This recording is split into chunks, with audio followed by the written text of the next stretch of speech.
Mask न लगाने पर पहली बार में 1000 रुपए जुर्माना रखा गया है। दूसरी बार मास्क न लगाने पर 10,000 रुपए जुर्माना रखा गया है। पूरा दिन सड़कों पर वसूली चल रही है। ठीक है, आपने अपनी तरफ से वसूली कार्यक्रम शुरू कर दिया है, लेकिन अस्पताल में बेड न मिलने पर सरकार पर कितना जुर्माना होना चाहिए? वेंटिलेटर न मिलने पर सरकार पर कितना जुर्माना होना चाहिए?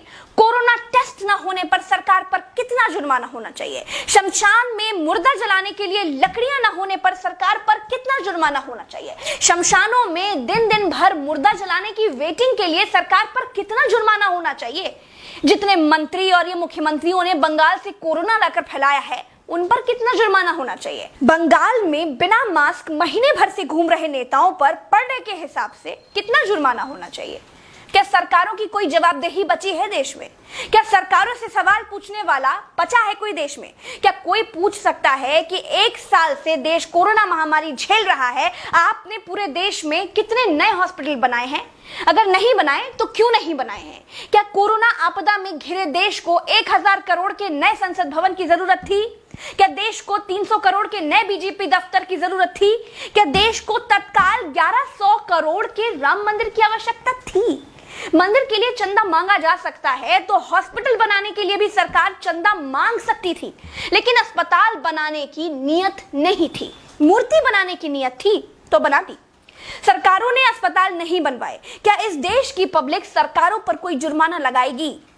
क्या कोरोना आपदा में देश को कुंभ सजाने की आवश्यकता थी? क्या देश को कोरोना महामारी के बीच बंगाल चुनाव में रैलियों की आवश्यकता थी? नहीं थी। देश को अस्पतालों की, डॉक्टरों की, कोरोना की दवाइयों की जरूरत थी। कुछ दवाइयां बनाई भी तो वाहवाही के चक्कर में विदेश भेज दी। आधे अधूरे टीकाकरण में देश अभी अटका हुआ है। और ये कैसा टीका बनाया है जिसे लगाने के बाद भी कोरोना हुआ जा रहा है? क्या कोई सवाल पूछेगा? चीन ने कोरोना को फैलाया और पूरी तरह से कंट्रोल कर लिया, अपनी जीडीपी में रिकॉर्ड बढ़ोतरी कर ली। चीन से सब कुछ तो ले ही लिया है, सीख भी ले लो।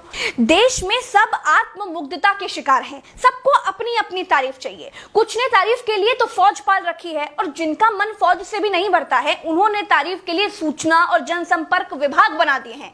गाते रहिएगा ना, जनता का बैंड तो ऑटोमेटिक बज ही रहा है। जिनके अगल बगल से कोरोना से लाशें नहीं उठी है ना, वो मेरी बात को नहीं समझ पाएंगे। जो कोरोना की पीड़ा से गुजरे हैं, जिन्होंने कोरोना से मरे हुए लोगों को शमशान में जलते देखा है, जिन्होंने कतार में लंबी लाशें देखी हैं, वो जान जाएंगे कि मैं क्या कह रही हूं और क्यों कह रही हूं। चलते हैं। राम राम, जय हिंद, दुआ।